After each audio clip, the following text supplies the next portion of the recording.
قال كان دخوله لنفسه مأذونا له في ذلك، فكان إذا أوى إلى منزله جزأ نفسه. دخوله 3 أجزاء: جزء لله وجزء لأهله وجزء لنفسه، ثم جزء جزاه بينه وبين الناس، فيرد ذلك على العامة بالخاصة فلا يدخر عنهم شيئا. صلى الله عليه وسلم. When God's messenger صلى الله عليه وسلم, when Nabi صلى الله عليه وسلم betook himself to his residence, he divided his entry into 3 sections. A section for Allah's sake, and a section for his family's sake. So even when he goes, we say outside in the masjid he's always with Allah, yeah, but still when he goes home, one part of his time is for Allah only. And don't turn your homes into graveyards. People are mayyat there now, there's nobody. Everybody's sleeping all the time.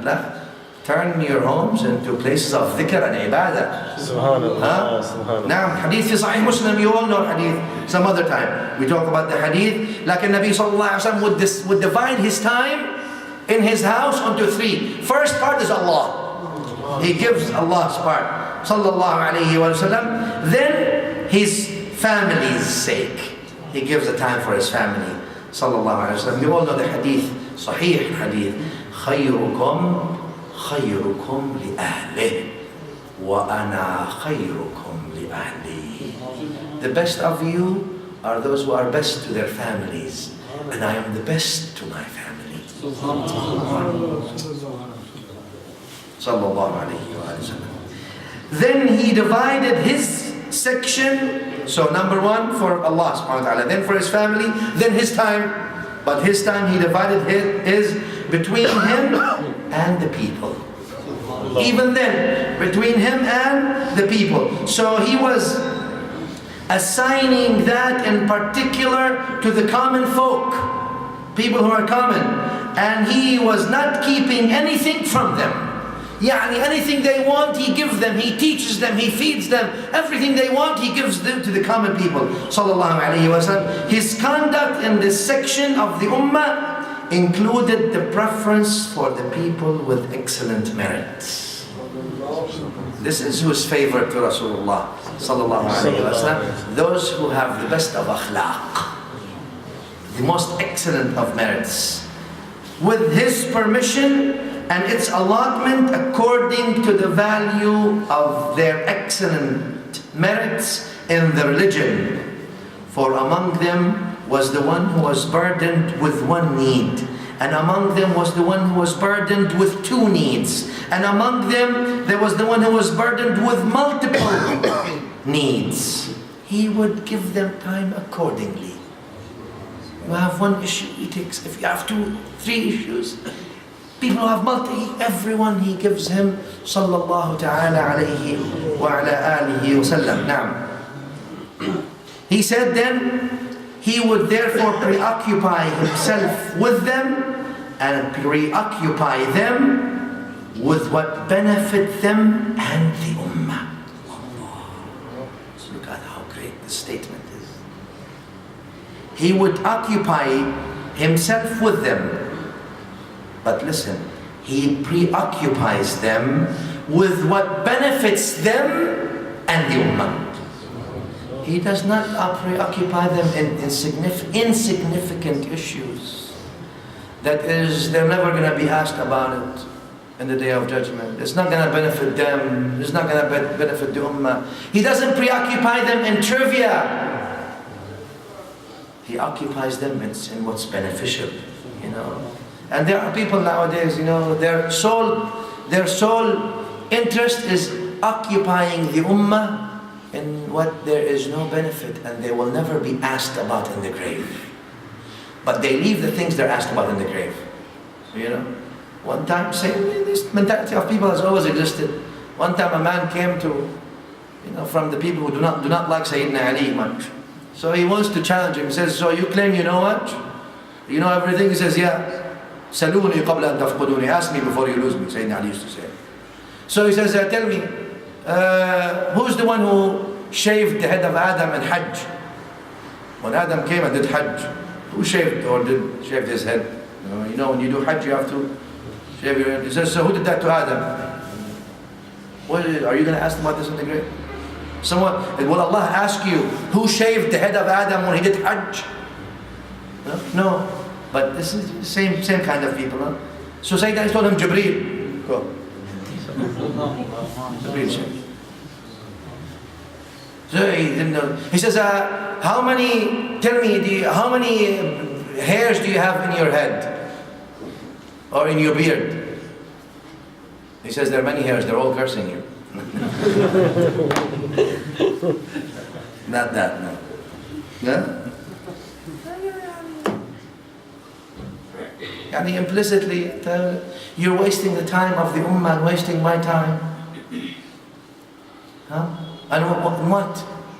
And to occupy yourself and learn from the sunnah of Rasulullah sallallahu alayhi wasallam. Do not occupy yourself or others and the ummah with things that they will never be asked about in the day of judgment. Be busy in what improves you, makes you closer to Allah subhanahu wa ta'ala. This is the sunnah of Rasulullah sallallahu ta'ala alayhi wa alihi wa sallam. He says he would منهم ذو الحاجة ومنهم ذو الحاجتين ومنهم ذو الحوائج فيتشاغل بهم فيما أصلحهم والأمة عن مسألة عنه وإخبارهم بالذي ينبغي لهم. He teaches them what's beneficial for them and for the ummah, and including questioning them about it and informing them of what would be appropriate for them to learn to make them closer to Allah. Not every knowledge is beneficial. Huh? Astaghfirullah. Not every knowledge is beneficial. No. وَيَقُولُ لِيُبَلِّغَ الشَّاهِدُ الْغَائِبُ وَأَبْلِغُونِي حَاجَةَ مَنْ لَا يَسْتَطِيعُ إِبْلَاغَهَا إِيَّايَ فَإِنَّهُ مَنْ أَبْلَغَ سُلْطَانًا حَاجَةَ مَنْ لَا يَسْتَطِيعُ إِبْلَاغَهَا إِيَّاهُ ثَبَّتَ اللَّهُ قَدَمَيْهِ يَوْمَ الْقِيَامَةِ لَا يُذْكَرُ عِنْدَهُ إِلَّا ذَاكَ. Allah. He says, he would say, let the one of you who is present inform the absentee. And notify me of the need of someone who is incapable of notification. Not that he would only attend to the needs of the people that come, but he tells them, notify me of the needs of those who are incapable of coming and notifying me.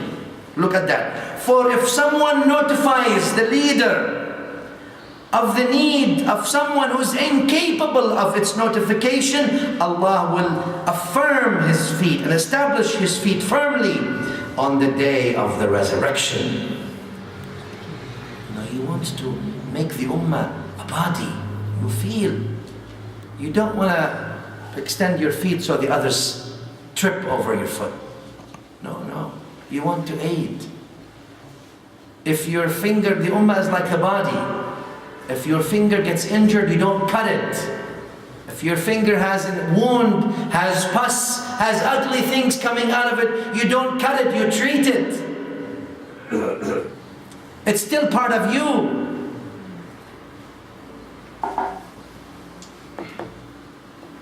For if someone notifies the leader of the needs of someone who is not capacitated of its notification, Allah will establish his feet firmly on the day of the resurrection. Your feet will be, because you're helping the rest of the people. Your concern is not only your concern is the rest of the ummah. Of Rasulullah sallallahu alaihi wasallam. Even especially if you disagree and you don't like them. And that's your concern. Now, he says, sallallahu alayhi wa sallam, وَلَا يَقْبَلُ لَا يُذْكَرُ عِنْدَهُ إِلَّا ذَاكَ. Nothing but that will be mentioned in his presence. And it will not be accepted from anyone other than him. Nothing other than that. Nothing other than benefit will be accepted. Nothing other than benefit will be mentioned. He will not waste his time and your time with talking about trivia. You know, how many hairs in Adam's beard? Who is this? You know, do what you're going to be asked in the day of judgment, in the qabr. That's what you should be concerned with. That's your salvation. Huh? Allah, sallu alayhi wa sallimu taslima hatta tanalu jannatan wa na'ima. Allahu yajzi man yusalli marratan asharan wa yabqa fi an-na'imi muqima. The more you know about his characters, not only, notice these, we're looking about his looks and his character, so you can emulate. So then the image of Rasulullah will come into you. Into you. وَاعْلَمُوا أَنَّ فِيكُمْ Rasulullah. اعْلَمُوا, know that in you, فيكم you can say amongst you. That's the Sahaba, Allah is telling them, which means no amongst you is Rasulullah. Realize that.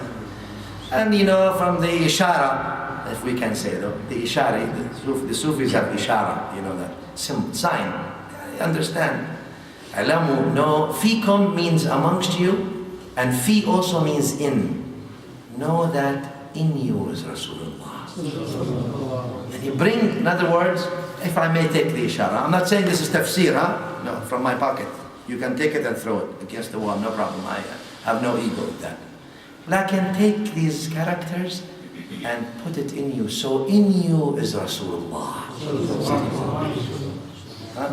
So then you do fana, you becomes removed and replaced by the characters of Rasulullah. So no more you is Rasulullah there. That's how the awliya become awliya. No big secret. I didn't give you any secret. You already know that. So this is the path.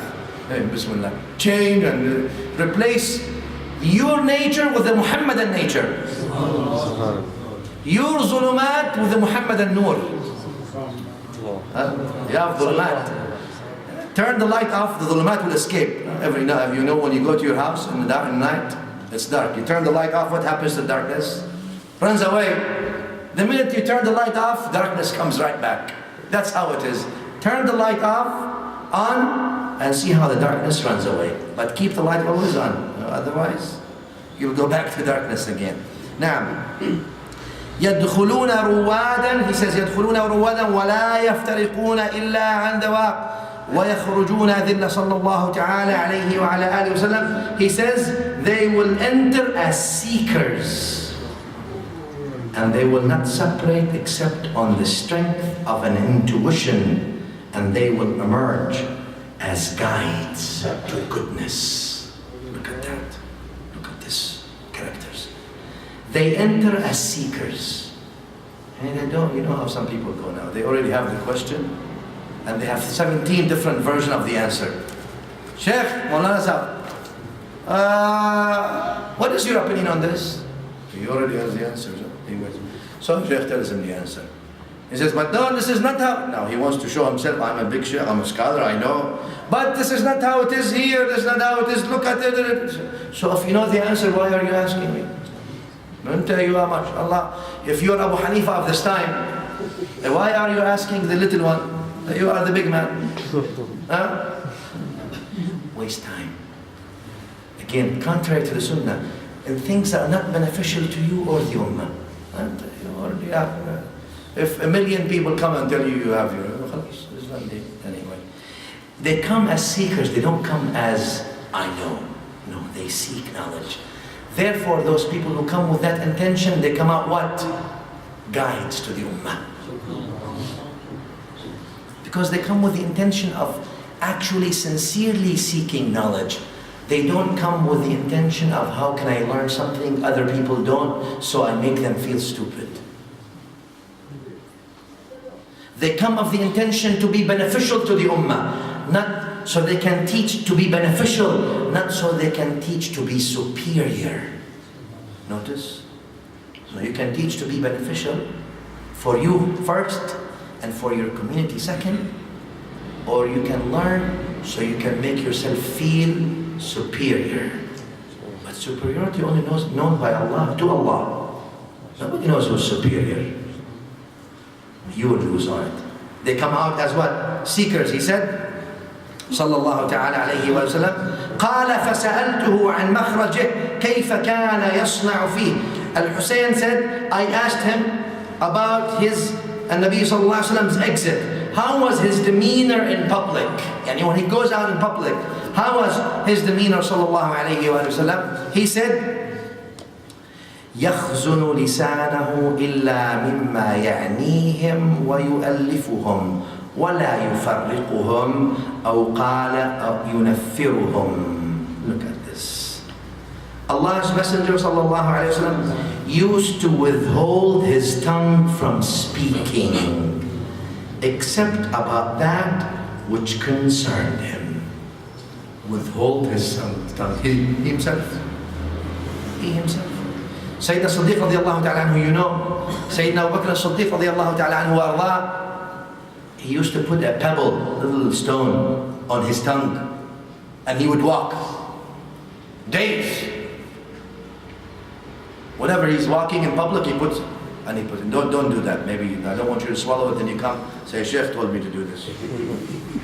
What, you know, no. When they asked him, Ya Abu Bakr, why are you putting this? He says, I'm keeping my tongue down. This is the one who took me and destroyed me. This is one who would destroy people. So I make sure that they cannot speak. So his dhikr was qalbi, I guess then, right? His tongue is not moving, but his heart is moving. More important is your heart moves, not your tongue. Your tongue sometimes moves in the wrong direction. It sings a different frequency.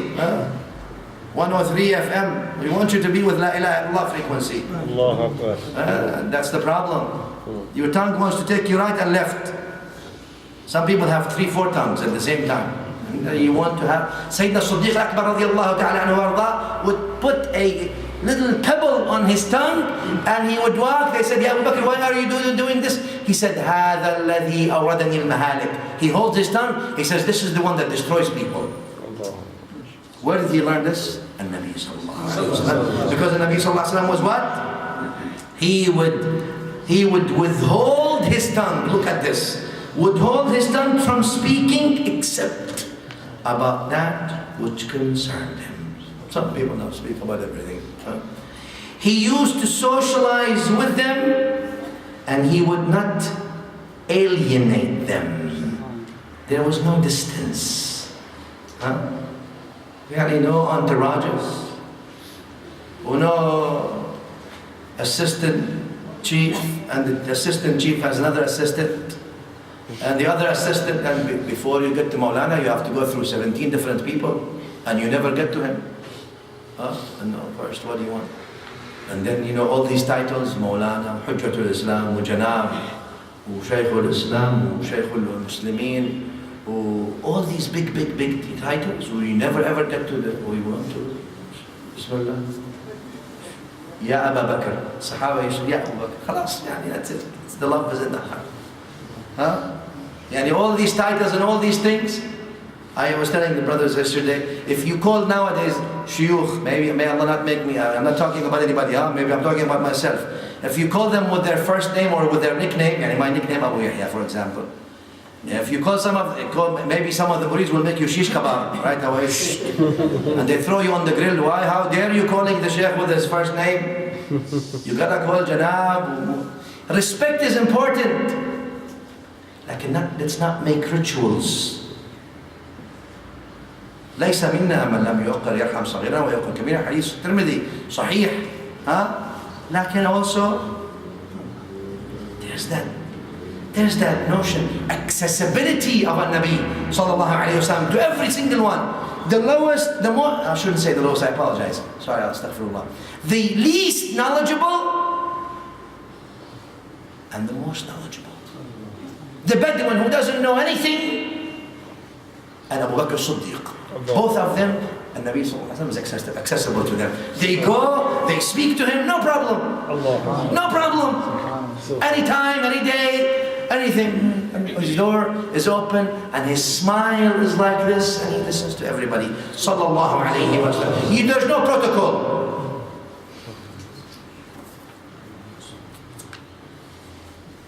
He used to socialize with them. And they don't feel any, he didn't make this inflammatory or official, artificial distance. And he would not alienate them. He would honor the nobleman of every group and designate him as their chief. He says here, actually, okay.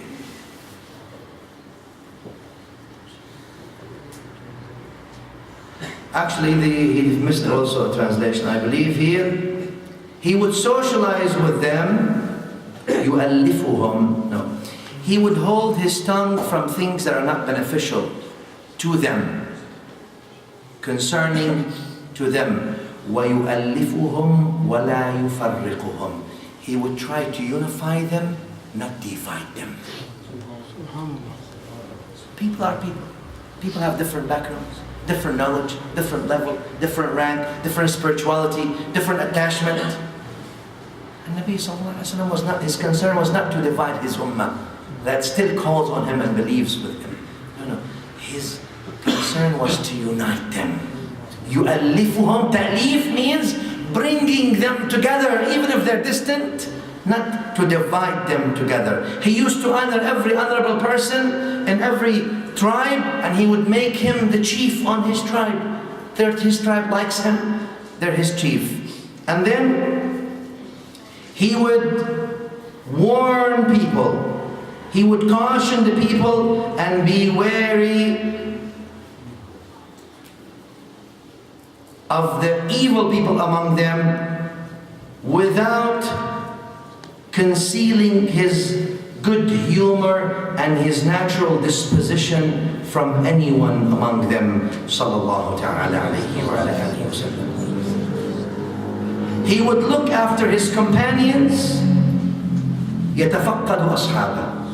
What does that mean? Somebody doesn't show up, somebody doesn't come, somebody missed the salah, somebody was sick. He's after him, sallallahu alaihi wasallam. What is wrong? How can we help you?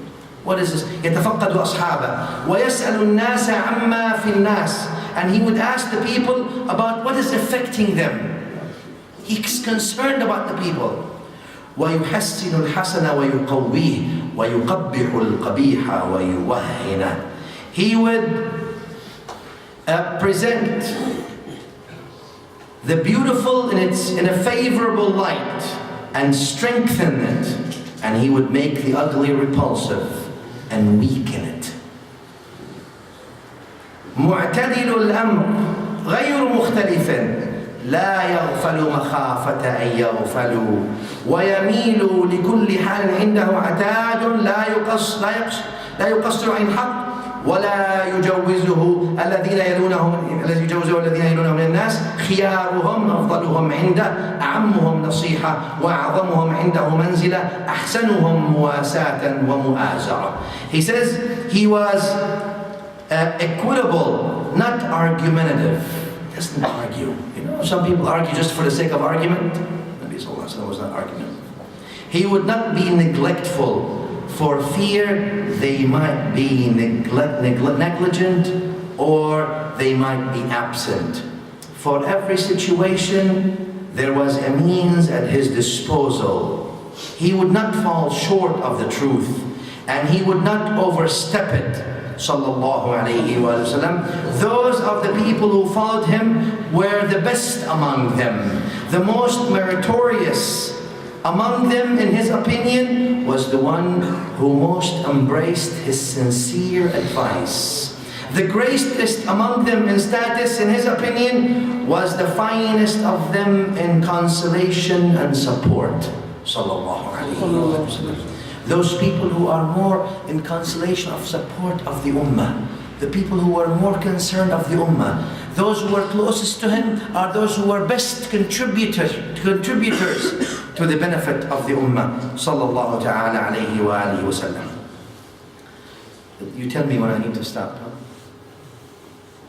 فَسَأَلْتُهُ عَنْ مَجْلِسِهِ. Then I asked him about his session. When he sits and he, with his companions and in his session, he said, فقال كان رسول الله صلى الله عليه وآله وسلم لا يجلس ولا يقوم إلا على ذكر الله. النبي صلى الله عليه وسلم would neither stand up or sit down without the remembrance of Allah.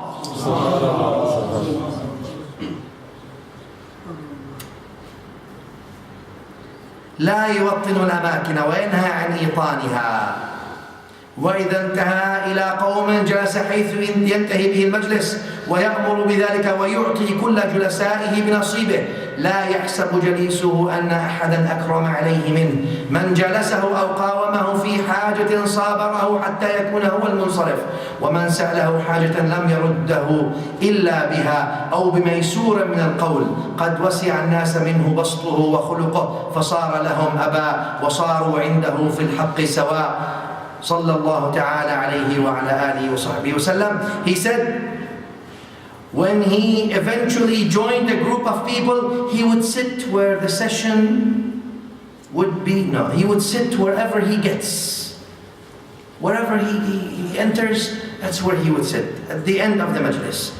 When he would command that as well, to tell to his companions. He would give each of his sitting companions his share of participation, and his sitting companion would not consider anyone dearer to him than his own self, because he's giving his whole attention. He would think he's the only one and the most one that is important to him, sallallahu alaihi wasallam. If someone sat with him or conferred with him about a need, he would bear with him patiently, so that he would be the one to take leave of him until that person leaves. And Nabi sallallahu alaihi wasallam would not leave him. If someone asked him for something, if someone asked him for something he needed, he would not send him away except with it, or with some practical advice.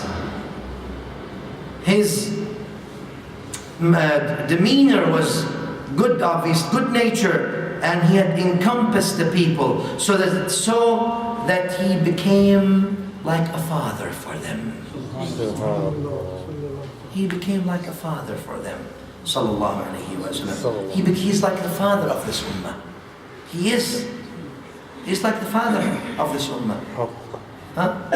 That's why his wives are the mothers of the ummah. Why do you think we call, for example, Sayyidah Aisha or Sayyidah Khadija Ummul-Mu'mineen?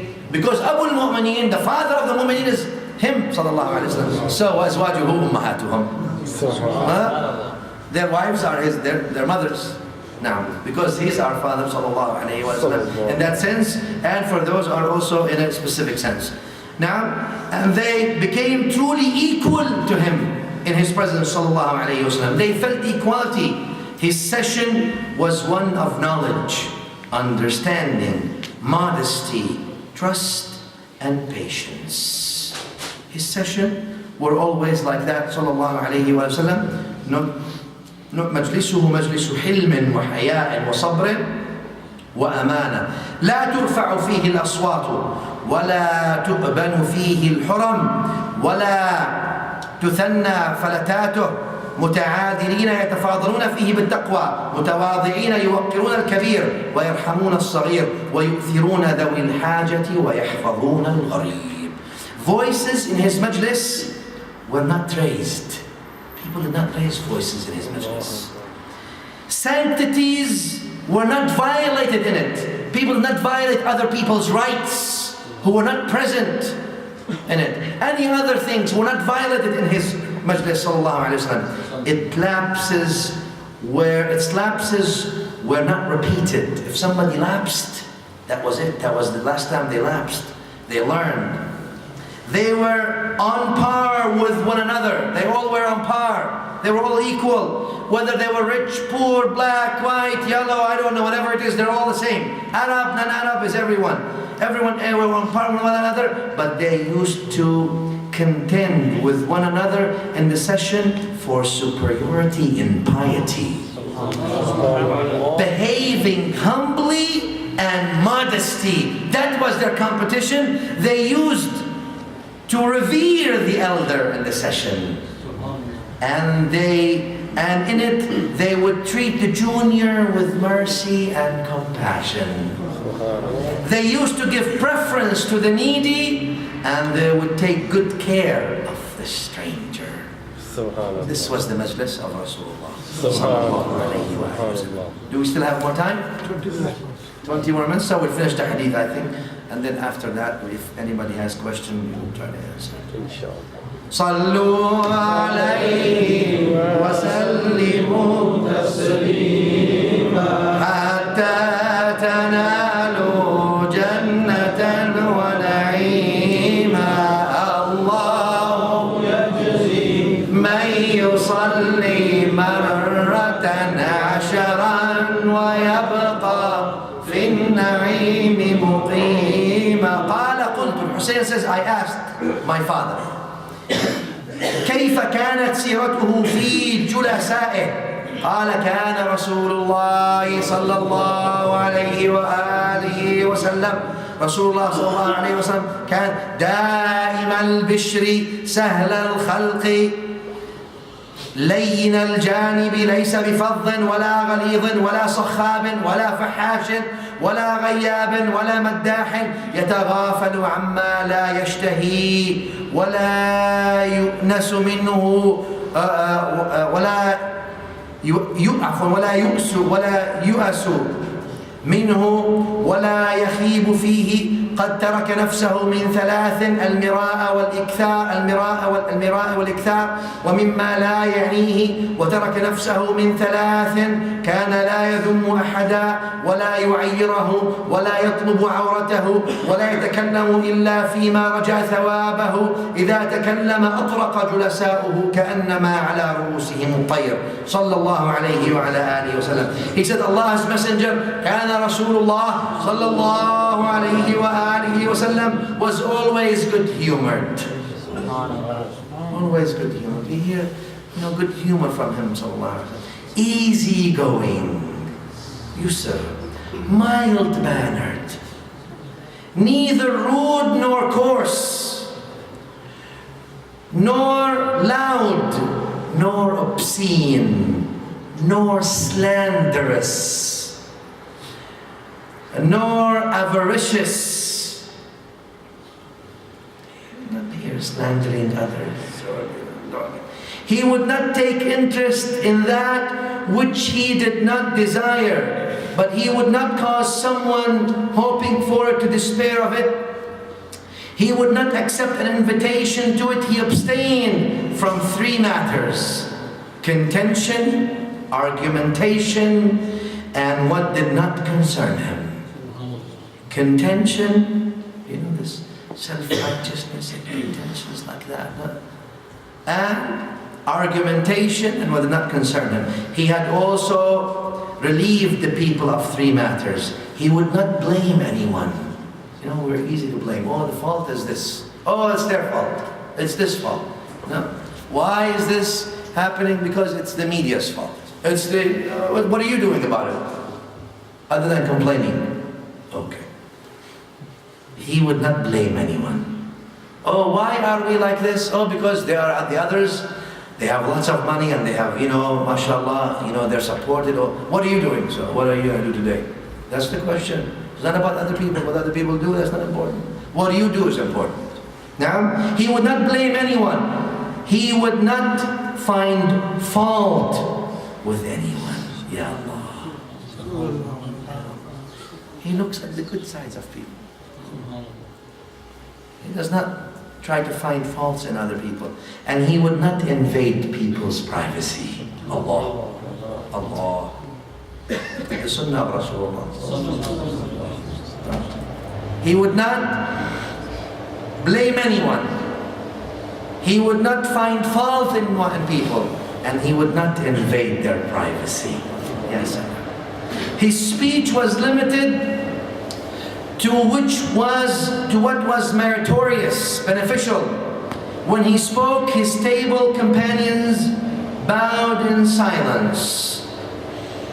It's not really bowed, sat. His companions, his table companions around him, sat in silence as if birds were on their heads. Sallallahu alayhi wa sallam. وإذا سكت تكلموا ولا يتنازعون عنده من تكلم أنصتوا له حتى يفرغ حديثهم عنده حديث أوليتهم يضحك مما يضحكون منه ويتعجب ما يتعجبون منه ويصبر للغريب على الجفوة من منطقه ومسألته حتى إذا كان أصحابه ويقول إذا رأيتم طالب الحاجة يطلبها فأرشدوه ولا يقبل الثناء إلا من مكافئ ولا يقطع على أحد حديثه حتى يجوز فيقطعه بنهي أو قيام صلى الله عليه وعلى آله وسلم. He said he would not contest, or they would not, the companions, not only would they sit as if birds on their hands, but they would not contest with one another right to speak. Not two people want to speak at the same time. They would not contest their right to speak in his majlis, in his presence. And when someone spoke in his presence, they listened to him until he's finished. Their speech in his presence was the speech of the first of them. He would laugh about what they laughed about, and he marvels, or he would be astonished at what they were astonished at. He used to exercise patience with strangers due to the roughness of their manner of speech and inquiry, even if his companions were keen on incorporating them. And he would say, if you see anyone in need, you must help them. He would not accept commendation except from someone moderate in praise. It's not about just throwing cheap praises like that. If they were, he doesn't want them. He wants them to mean what they say, not simply throw things like that. So if they do, they're genuine, then that's fine. He would not interrupt anyone's speech. And Nabi Sallallahu Alaihi Wasallam would not interrupt anyone's speech unless he transgressed the limit, at which point he would interrupt him with a prohibition or standing up. The last portion of the hadith, قال قلت كيف كان سكوت رسول الله صلى الله عليه وآله وسلم. How was the silence of Rasulullah صلى الله عليه وآله وسلم? How was he when he was silent? He said he was silent on four things. على أربع على الحلم والحذر والتقدير والتفكر, patience and caution and estimation and contemplation. That's how he was. Patience, people talking, still patient. فأما تقديره ففي تسويته النظر والاستماع بين الناس. His taqdeer is he listens to people. Active listening. You know, there's a difference between hearing people and actively listen to what they say. And Nabi Sallallahu Alaihi Wasallam was active listener. Now, وأما تذكره وتفكره ففيما يبقى ويفنى. His tafakkur, his thoughts, and things that will perish, and that which will never perish. People always value and they give their life for the sake of things that perish, and they forget about the one who never perishes, subhanahu wa ta'ala. نعم. وجمع له الحلم في الصبر. And he was given the beauty in patience. What do you mean beauty in patience? Some people's patience is not beautiful. Wow. They may have patience. Some people don't have any patience. And some people have patience, but their patience is not beautiful. What does that mean? Yani, you slandered him. He's patient, but his heart is boiling. He wants to just jump your throat. And then he says, I'm not going to do it. لكن شوف الأنبياء, سيدنا يعقوب, what did he say? فصبر جميل. فصبر جميل. His sabr is jameel. That's Yaqub. How about Sayyid al-Anbiya? His sabr is jameel. His sabr is, there's nothing, Bismillah. His sabr is jameel. نعم. جمع له الحلم في الصبر فكان لا يصيبه, يعني فكان لا يبغضه شيء ولا يستفزه. Nothing provokes him. He you get provoked when you value the perception of the other. But if he doesn't know, you need to teach him first. وَجُمِعَ لَهُ الْحَذَرُ, and he was given caution in 4 things. أَخْذَهُ بِالْحُسْنَى لِيُقْتَدَى بِهِ. He does the right things moderately so people can follow. He does not do things too much so people cannot follow, catch up with him. وَتَرْكُهُ الْقَبِيحِ لِيَتَنَاهَى عَنْهُ, and he abandons the ugly so people don't follow him. And وَاجْتِهَادُهُ الرَّأْيَ فِيمَا أَصْلَحَ أُمَّتَهُ, and he does the best for the construction of the well-being of the ummah. وَالْقِيَامُ فِيمَا جُمِعَ لَهُم مِّنْ أَمْرِ الدُّنْيَا وَالْآخِرَةِ, and he does the best thing for them which makes their dunya and akhirah best. This was basically a summary of the Shama'il of Rasulullah sallallahu alayhi wa sallam. I know, and obviously if we sit here for ages and years and decades and centuries and the whole dunya time, will never give Rasulullah sallallahu alayhi wa sallam his due right, or his due Shama'il and haqq on us, because his haqq on us is beyond being described.